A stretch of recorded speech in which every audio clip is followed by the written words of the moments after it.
Yahweh Skena, Nayawisi Negahi. Greetings. Hello.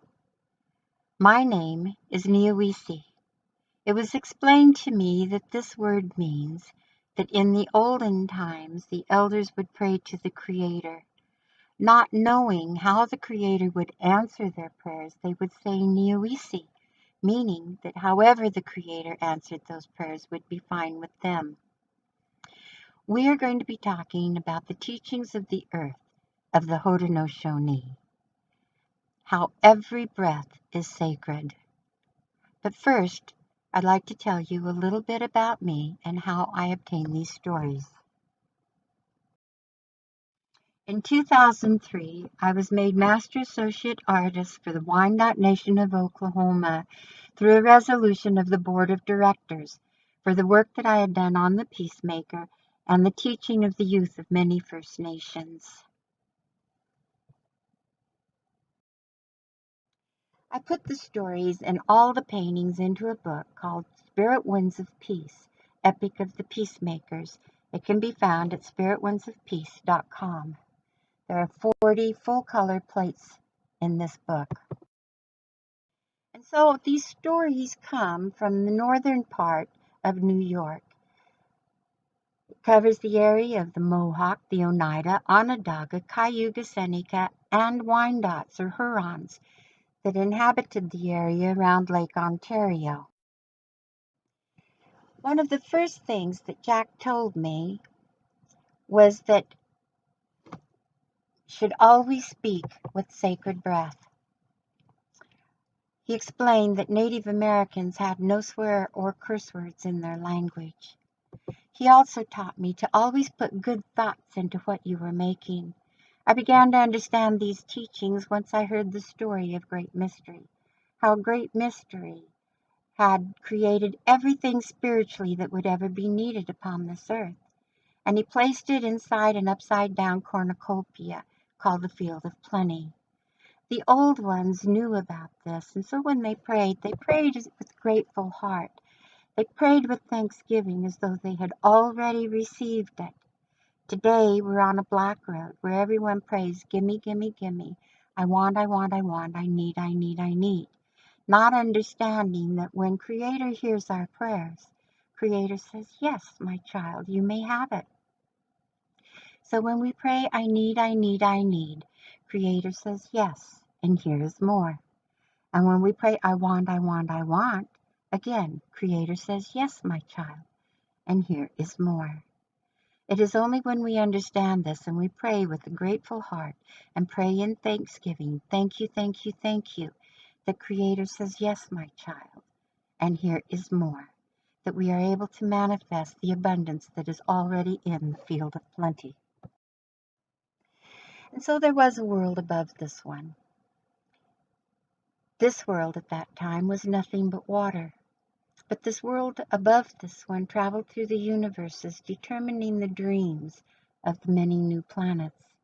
When it came to this one, there was a council that was held with the sky chiefs and of the upper world as well as the chiefs of the lower world. And it was determined that the dream was for peace and love for humanity to be upon this water planet.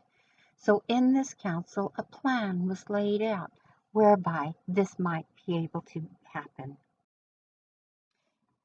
In this plan that was laid out in Sky World was decided that Sky Chief should marry a young wife. However, she became pregnant from his breath, which he didn't understand, and so his jealousy drove him crazy until he threw the beautiful young woman out of Sky World. The animals below in the water planet saw her coming down, and so they gathered up her on the wings of the birds and flew around until the animals were able to obtain some of the soil that fell from Sky World and put it upon the top of a turtle. Here the earth began to grow as she walked around on the back of the turtle, until finally she threw the soil to the 4 directions, and the earth sprung up beyond what she could see. Within 3 days, she became a young mother, giving birth to a beautiful baby girl, whom she named Longtail fat-faced Lynx. So we shall call her Lynx. Lynx was Sky Person, and she grew very quickly. Before long, she was a young woman. So beautiful and lithe as she ran with the wolves, swam with the fishes, and sang with the birds. An elder of this water world, North Wind, saw the beautiful young woman and fell in love with her.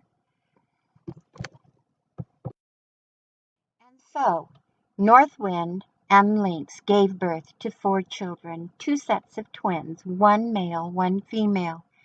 These children are known as the Ungwe or real people, for they are the first of both earth and sky. Lynx died in childbirth, and she became the earth, a living entity in her own right, so that she might remain with her children to provide nurturing. The girls were named Blue Lynx and Sweet Blossom, the boys Sapling and Flint. Now, together, all 4 children set about finishing the creation of earth. The boys took the direction of the sky, east and west, as the sun traveled. The boys divided the day from noon to midnight, giving each equal halves of night and day. The girls split the sky north to south. The boys took what would become traditional men roles and created the items that would be needed for protection, for the forest, and for the hunting, while the girls took those things that would later become traditional women's roles and created things for growing and harvesting, as well as cooking the food and all food preparation, as it was a gift of the mother for nurturing and sustaining the people. Sweet Blossom might create a rose, while Blue Lynx would create the thorns on that rose. Sweet Blossom might create vines and bushes, things that they could weave from to create baskets and containers or mats. Blue Lynx might create thistles that could be used for medicines.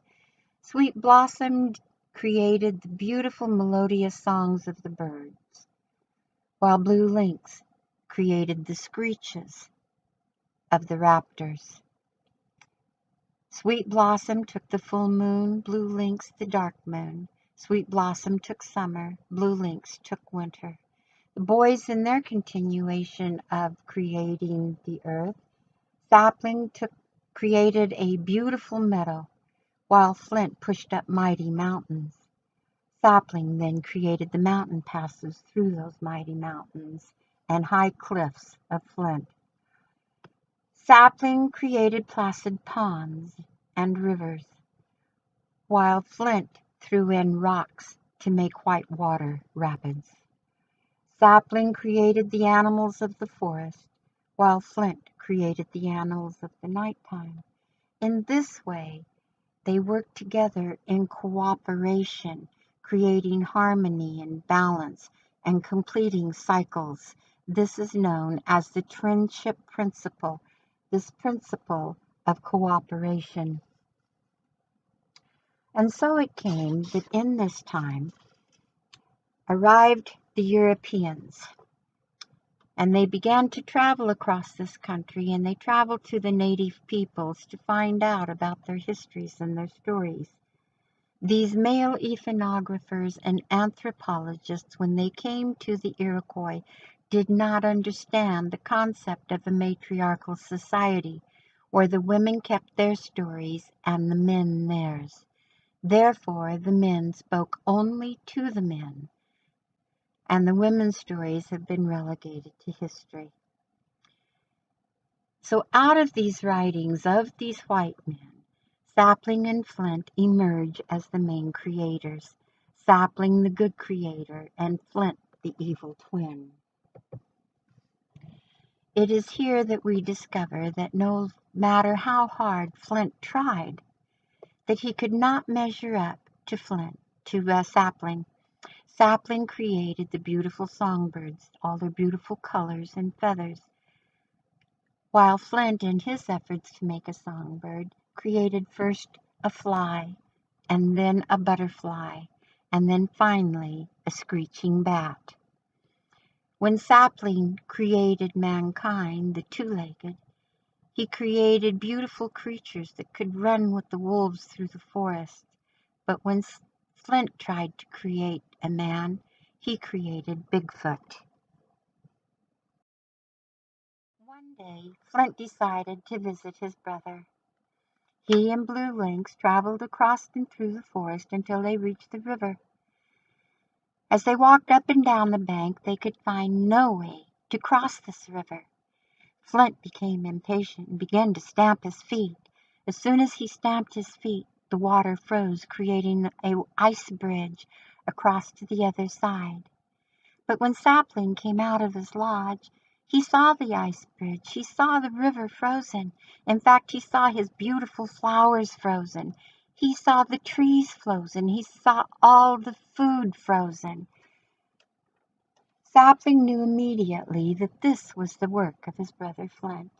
Sapling decided that what should be is that he would take the first part of the year for things to be born from the earth and the light as it emerged from the east. Sweet Blossom should take the fullness of the year with the south and the summer abundance.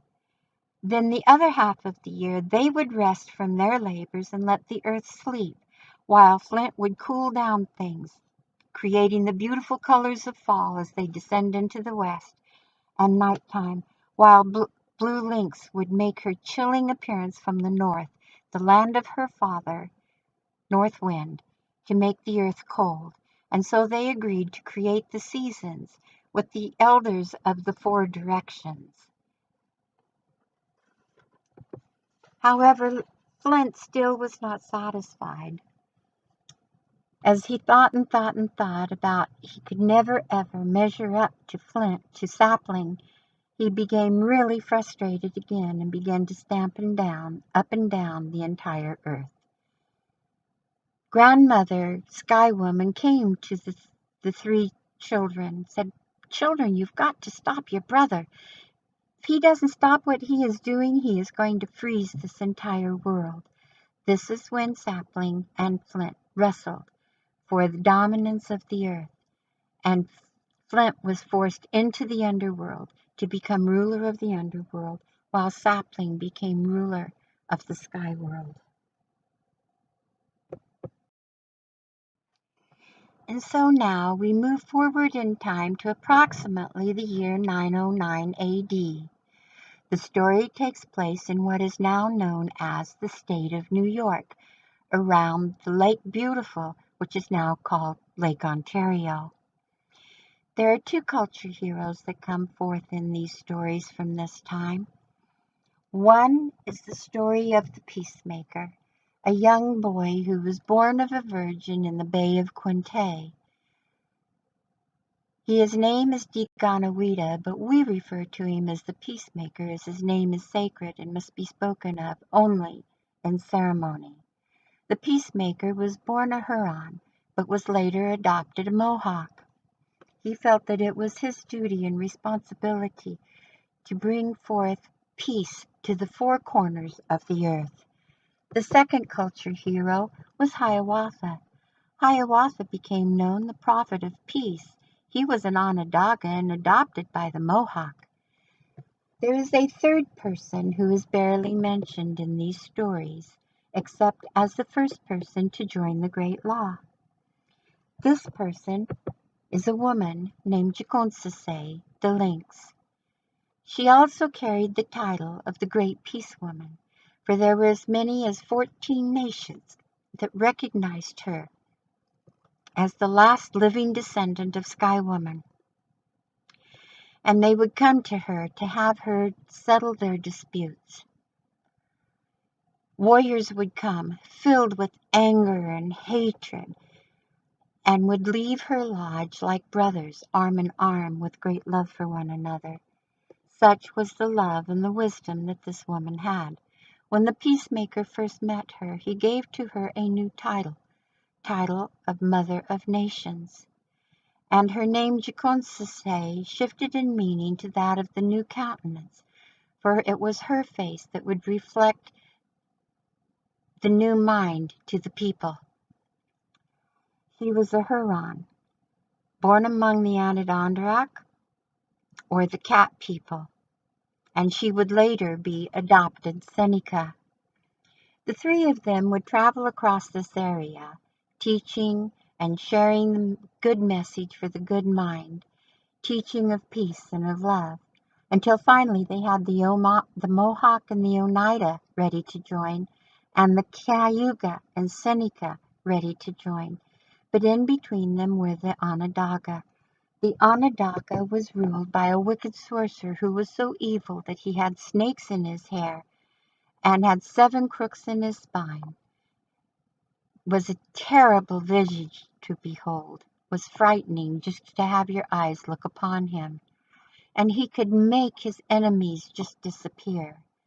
So there could be no unity for these nations unless they could get the Tadadaho to join also. And so it was decided in council, with the great peace woman suggesting that the Tadadaho be given the greatest position in the great law, the position as head speaker. So Hiawatha was nominated to take this to Tadadaho and offer it to him.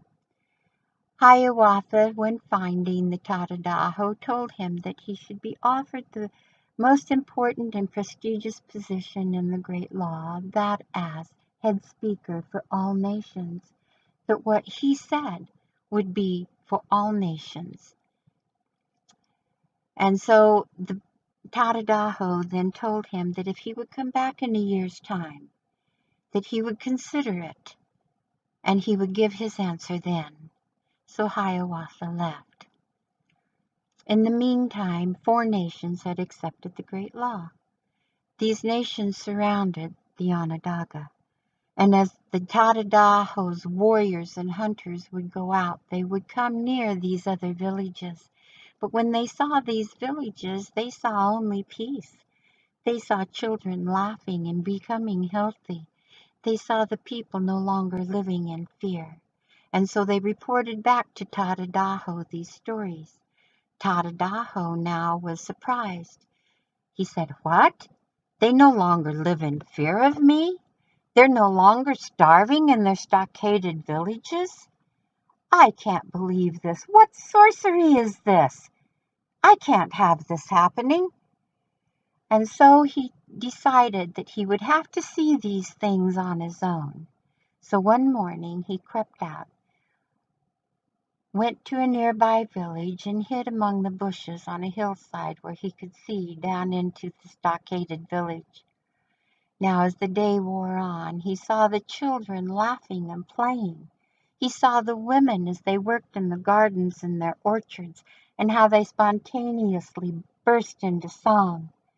And he watched the warriors as they built the long houses, and as some of the hunters came back carrying venison for the people. As he watched all of this transpire, something happened to the Tadadaho's heart. For never in his life had he known this kind of comradeship. Never had he had a friend. For his own warriors would kill him in an instant if given the opportunity. And so, as he watched throughout the day, seeing the great love that these people had for one another, he decided that whatever sorcery this was, he needed it, he wanted it, he would accept it.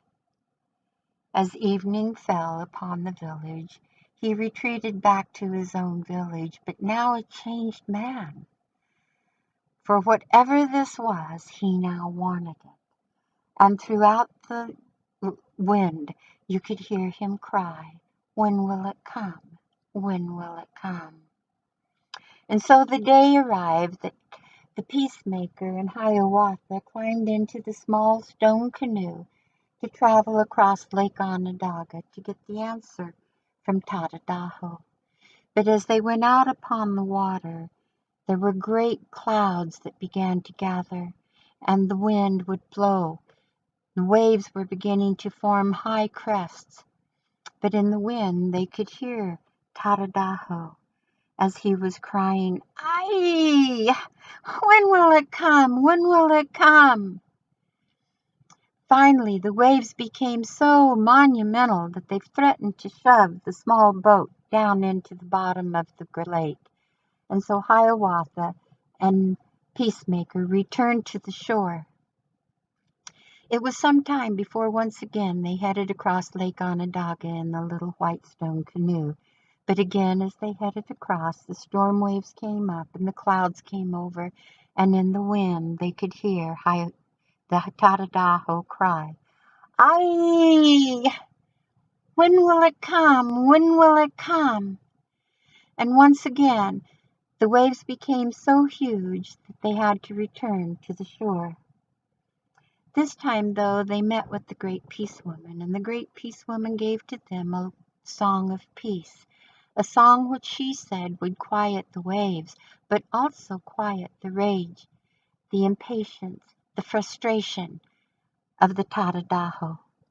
So this time, as they headed out, again the storm clouds came overhead, and the wind began to blow against the waves with, "Ai! When will it come? When will it come?"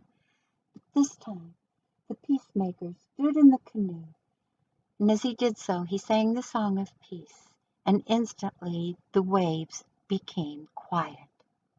Now they continued across to gather up the Tadadaho and take him before all the people, that they might get his answer. Now we've listened to 3 stories. In these 3 stories, again we have repeated that every breath is sacred, all good thoughts into what you are making, and pray with thanksgiving as though you've already received it. But these 3 stories bring home the ideas that our thoughts and emotions affect the earth around us.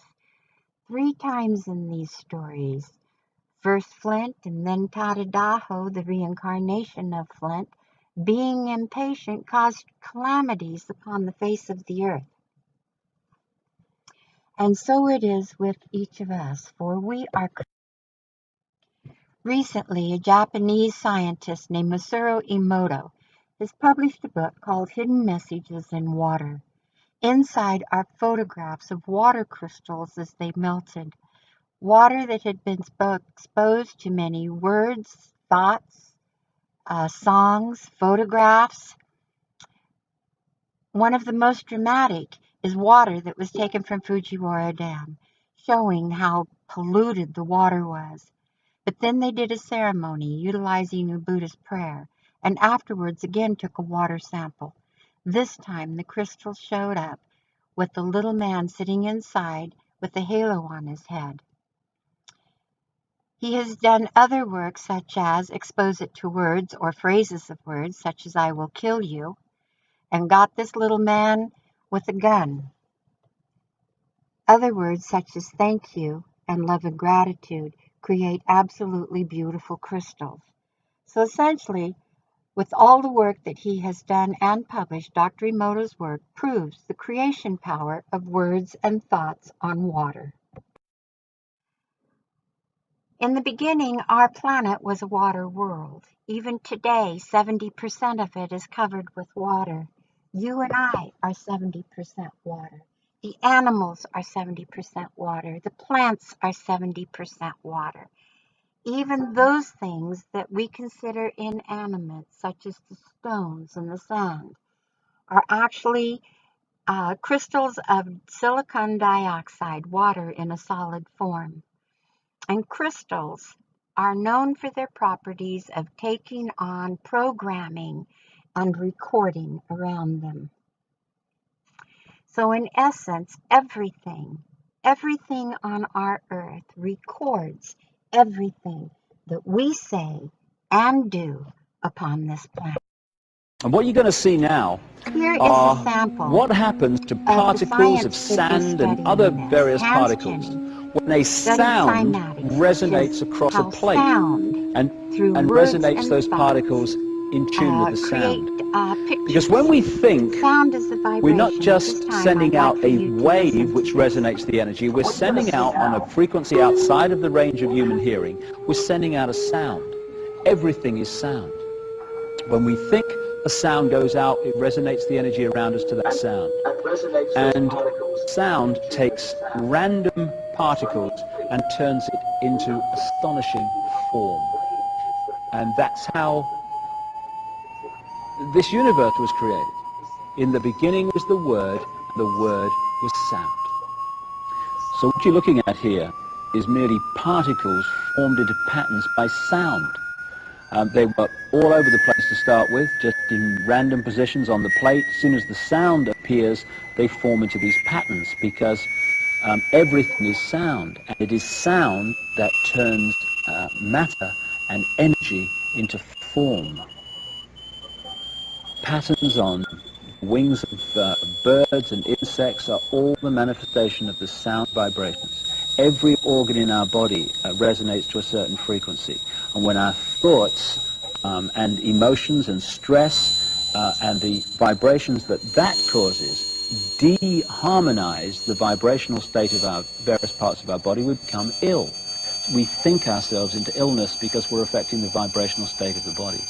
And so every time you think and feel, you're resonating a frequency which is making the energy around you resonate to the same frequency. What you give out is what you create.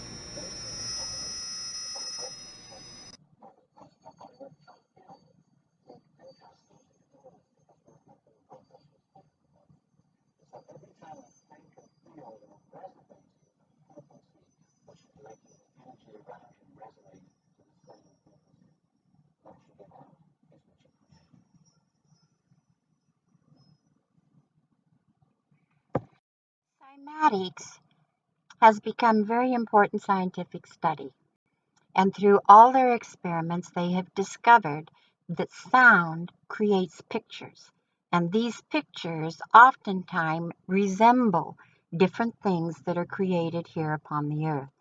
Here are some samples of different flowers and foods, and the possible sound pictures.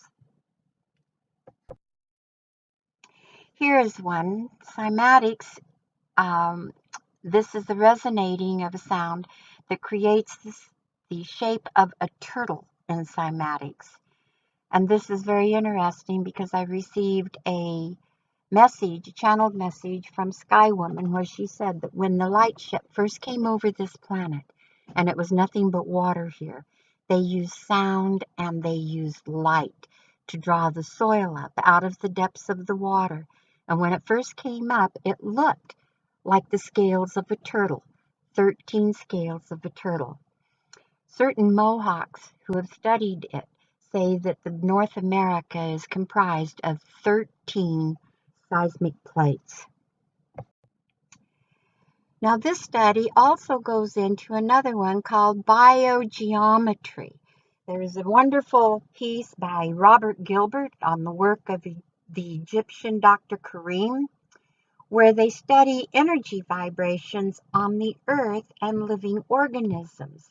Not only do sound waves create pictures, but sound waves affect absolutely everything that's on the earth. And out of this study, they have made studies on sacred space, which is where many of the old cathedrals, Egyptian temples, Mayan temples, and so forth were built and created. Also vibrational medicine, how correcting the vibration within your body can heal you and make you well. The construction with the earth ley lines in order to maximize the energy in the construction of buildings and so forth. They named for 3 energies of balance: wisdom, spirit, and creative force. You may have heard them also as the threefold flame. Also, the balancing of EMT waves, cell phone towers, and radio waves so that they don't harm other life forms around them. The most healing of the energies they have discovered so far is called BG3. Now, these energies have multiple ways of being discerned. Discerning these waves, besides instruments to measure them, is called dowsing. Dowsing, too, has become a very scientific art and form. These are some of the methods that we dowse. The forked stick is used for water dowsing, and a good dowser can tell you how deep a well is, what kind of water, how many gallons per minute, whether it is sweet water, geothermal water, or bitter water. Next to it is using two coat hangers in the form of L rods. L rods have a little bit different method to be used, often either opening as a yes or crossing as a yes. Healers such as Reiki healers, any type of laying on of hand healers, use hand dowsing to discern and channel energies for healing work. And then there is pendulum dowsing, where people can use different forms of charts to dowse individual answers in more complex ways than yes or no. The one we're going to look at in particular is this one, as it is probably the easiest in order to do dowsing on our ley lines. In 2004, I met David Yarrow and I was invited out to Lake Onondaga. Lake Onondaga has a history of being leased by the state of New York from the Onondaga Indians, and in the time that it was leased, they filled it with mercury, killing the lake. So David had started a series of peace ceremonies, peace festivals, in order to do prayers around Lake Onondaga so that they could heal the lake and return it back to its pristine ways. And so it was for this purpose that David invited me out to New York, Lake Onondaga area in Syracuse, to tell the stories of the peacemaker. But what I learned from David was a huge education. I just left the reservation, and so many of the things that David knew was the first time I had heard about them. One of them was dowsing and ley lines. David had taken the time to dowse Lake Onondaga and record these dowsings so that he could map them out on these maps. Now you will notice on the right here, Lake Onondaga with a whole bunch of lines. David discovered that there was a line represented by the yellow one that connected Hiawatha Mound with Morning Star. These are areas that are at both ends of Lake Onondaga. This happens to be constructed by ancient ones to create a winter solstice. Around Lake Onondaga was also Vesica Pisces. Now, Vesica Pisces, when you get into sacred geometry, you understand that it is the sign of the mother. It is the shape of the womb in which all seeds and all life come forth. So here we have a Vesica Pisces in Lake Onondaga, the place where peace was made. Very interestingly, in the 1830s, this particular area also spawned huge religious spiritual revivals and the suffragette movement, as well as the North Star Trail.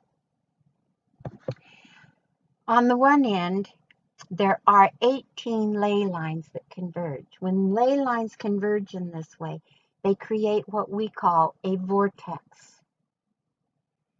So we have a very important vortex here as well, carrying the energies of the Vesica Pisces.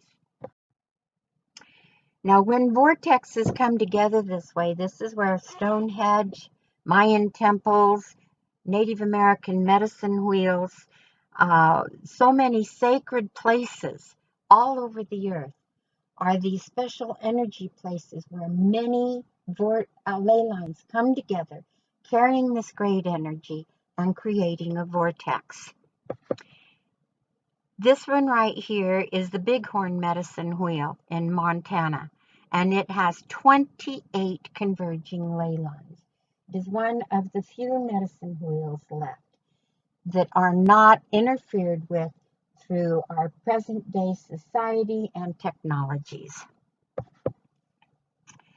Now, when these are in perfect formation all over the earth, it would create the sacred geometry of the flower of life.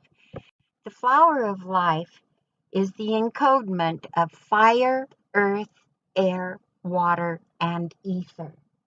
According to Native Americans, we have had 4 earths: the fire, the earth, the air, and the water, and we are going into the 5th world of the ether, or spirit. Here we see the different symbols that are all part of the sacred geometry encoding that is within our earth. The Metatron cube includes all 5 of the elements and is considered the basic component of all life. This is how Creator took spiritual energy and put it into physical components. And so we have seen that the earth is supposed to have organization, that the ley lines are supposed to make the flower of life. Seattle paid dowsers $5,000 to create a map of their lines. This is what it looked like. Now I must ask you, do you see any organization, any rhyme or reason to these ley lines in Seattle? No, it looks more like the wind came along and knocked teepee poles helter-skelter. Looks more like 52 pickup sticks. So why is this? The natural world is filled with its own sounds and form that was created by Creator in its perfection. Our society comes along with our cities of concrete and asphalt, and all the noise from our cars and sirens and whatever else may be going on. These are all unnatural to the natural world. So when we use asphalt and concrete, we literally cover up the ability of our ley lines and our vortexes to be able to breathe. The noise, because noise has a vibration, alters the original structure of sound in these areas. We come in with these big earth-eating machines, or with fracking, and deep into the earth we dig and destroy the vortexes and the ley lines so that they cease to exist. In some places, in sacred places, such as White Mountain with the Hopis, we bury our toxic waste, our poison, our nuclear, which now is available there to travel throughout all the grid systems of that vortex.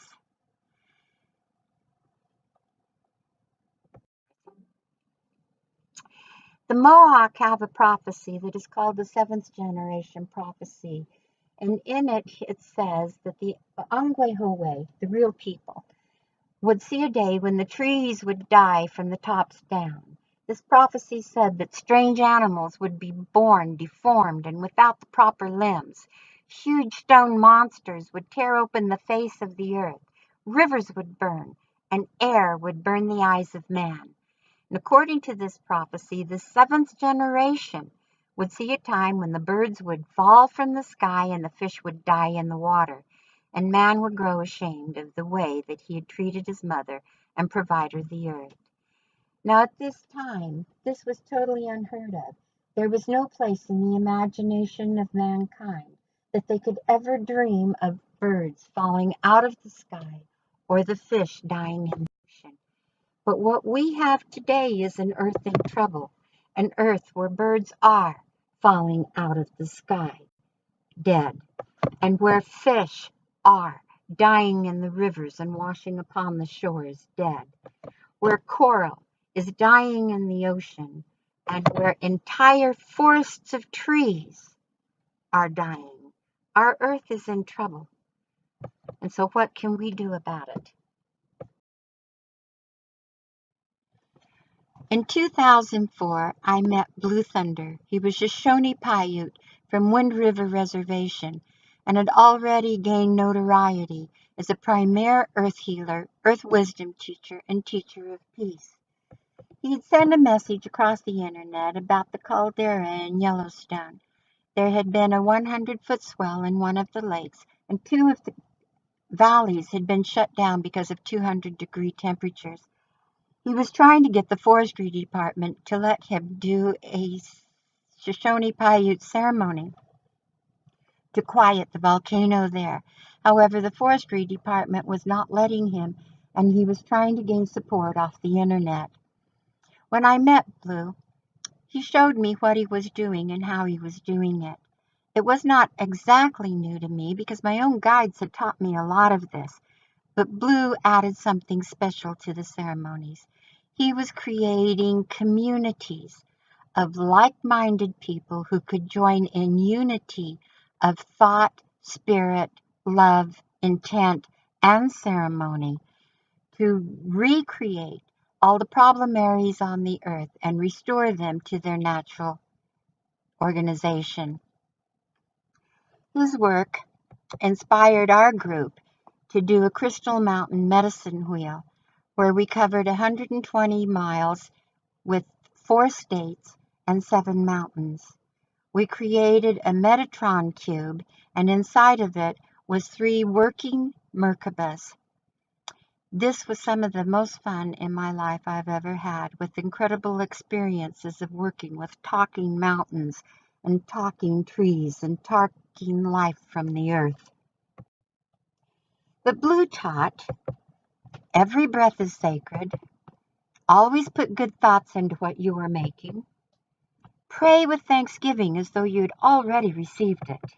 In other words, our thoughts and emotions affect the earth around us. He said, be peace, be love. Actually embody these attributes. I took Blue for a ceremony out to Celebration Park in Melba, Idaho.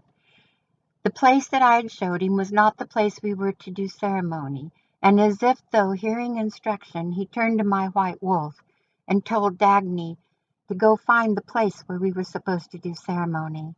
Now, White Wolf Dagny was very domesticated, and I was very surprised that he would be called upon to do this. But suddenly he stood up tall, his head raised up, his ears perked up, and his eyes glowed yellow. And in that instant, every part of his wolf being stood out, and he trotted off across the desert to find the place for ceremony. We followed him for quite a while, and finally, when we looked down, we found a spot. This spot was circled with petroglyphs, with symbols, and in these symbols was the very ceremony that we were supposed to do. The ceremony had a line coming up from a circle. Off of it was 2 hooks, one that symbolized a vortex energy that went up to the sky, and another one that went down to the earth. And at the bottom of this vortex was a medicine wheel, a circle of stones, little dots representing stones. Blue often used crystals to simulate these medicine wheels. He could create a vortex inside a building by using crystals. So let's kind of walk through this. According to the Iroquois, the human being has got 3 souls. One is a sky soul that is Yuki, means energy coming in from the sky down into the person. Yuki energy is always positive. There's also an earth soul. This earth soul comes in from the earth. It's the one that reincarnates, while the sky soul goes on to the land of the ancestors. Now, the earth soul sometimes does what is right, but is actually in a learning mode, trying to do what is right. And then the individual themselves has a material soul, which you might call ego or personality. Well, the earth is the same way. There is energy that comes in from the sky and comes in from the earth. This energy is called a vortex. It is in the shape of a double helix as the energy goes both up and both down. Now, this energy coming in from the sky and from the earth creates a torus. This is the spiritual energy folding backwards on itself to create the material form. Surprisingly, our earth has exactly the same thing. Now, this torus energy with the pranic tube connects into what we call the chakra system. Amazingly, the earth has one also. This chakra system now connects into the meridian system that is used for acupuncture in Chinese medicine. And so here it is connecting into that grid. Our earth, too, has got a grid. This is called ley lines. It is the job of the ley lines to take life force to all the different parts of the earth. Everything on earth has this formation, not only humans and the earth itself, but the animals and the trees. We are told in the beginning of time that Grandmother Spider, Iktomi, wove a web that would hold the earth in form and hang in the sky. This is represented with a petroglyph of the earth standing on 2 feet in balance in the center of the circle of life, flower of life, with the 4 directions. Here are all the vortexes, the energy system that helps to keep the earth alive. This is part of the earth's etheric grid system. Below us is the earth's magnetic ley line grid system. And between these 2 grid systems is the earth's creation or manifestation grid system. This is where mankind lives and breathes and works. So let's take a look here. As above, so below. So we have the energy coming in from the sky and from the earth into a medicine wheel here, symbolized here by this figure. There are 33 grids in the earth that share the energy and the programming. One of them is a healing grid that you can tap into as a healer and use it for faith healings. Another grid is the spiritual blueprint of our earth and the perfect formation that it's supposed to be in. In the ground is the magnetic system. This is a physical system that shares the energy to everything that is on the surface of the earth. Down deep inside the earth, however, is a crystal grid system that all the mountains tap into. It's like a nervous system for them. Over this system, they can communicate and share energy in order to help heal any of the places on earth.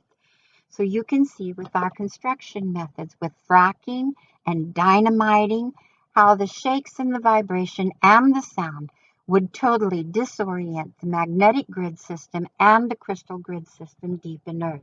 In fact, this crystal grid system was one of the things that we had to heal on Crystal Mountain, as during World War II she had been dynamited and is to this day for the crystal that she is made of.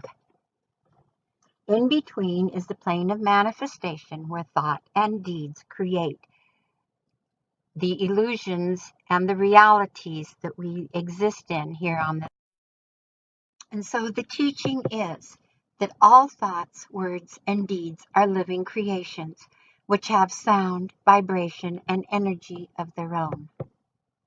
These affect the water crystals of the earth and every living thing upon the face of the earth, even the stone people and the sands. Therefore, air, water, soil retains every thought, every word, and every deed that is exposed to, good and bad. So the question has to ask, what are we programming into our Mother Earth's silicon dioxide crystals? What if there is layer and layer of war, murders, hate, anger, oppression, unauthorized digging, and pillage of resources? Would it look like this? In order to heal the earth, there are 2 aspects, for the earth is 2. The earth is physical. And in the physical realm, we can do healing work by living green, living with the light, doing legislation, and taking science to heart. There's also the spiritual aspect which allows mankind to evolve into conscious creating with the good mind. This is what the Peacemaker taught. Intentional prayers and ceremonies for healing. So let's take a look again. Iktomi's web, different grid systems, and now we come to ceremony.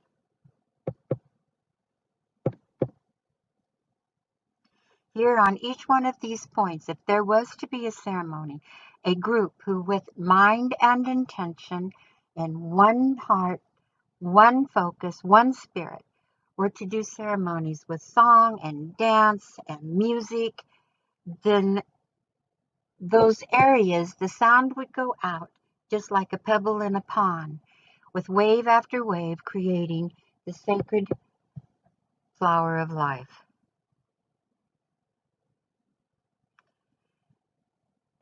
These are the ceremonies for the future in order to create a new earth that is in primordial perfection. So remember, every breath is sacred. There are no curse words. There are no words to condemn or to confuse the earth. Always put good thoughts into what you are making and doing. Pray with thanksgiving as though you have already received it. Our thoughts and our emotions affect the earth around us.